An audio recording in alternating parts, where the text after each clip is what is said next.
लाहौर के मकामी होटल में मुत्तहिदा अपोजिशन का अलामती इजलास। पंजाब असम्बली के 199 अरकान ने वजारत आला के लिए हमजा शहबाज पर एतमाद का इजहार कर दिया। मरियम नवाज हमजा शहबाज को गले लगाकर मुबारकबाद देते हुए आबदीदा हो गई। हमजा शहबाज को मकामी होटल का वज़ीर आला मुंतखब होने पर मुबारकबाद। काफ लीग के रहनुमा मोनिस इलाही का तंज भरा पैगाम।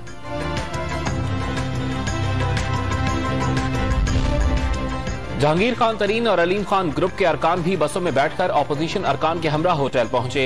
अलीम खान का तहरीक इंसाफ को वज़ारत आला पंजाब के लिए वोटिंग कराने का मशवरा। पंजाब असम्बली के डिप्टी स्पीकर दोस्त मोहम्मद मजारी को ऐवान में दाखिले से रोक दिया गया। दोस्त मोहम्मद मजारी की अपनी पार्टी पर इल्जामात की भरपार, बौखलाहट का शिकार करार दे दिया। और अपोजिशन लीडर शहबाज शरीफ ने बतौर निगरान वजीर आजम जस्टिस रिटायर्ड गुलजार अहमद का नाम मुस्तरद कर दिया। सुप्रीम कोर्ट में केस ज़ेर समाअत। शहबाज शरीफ ने सदर की जानिब से मुशावरत हुक्म इम्तना की खिलाफ वर्जी करार दे दी।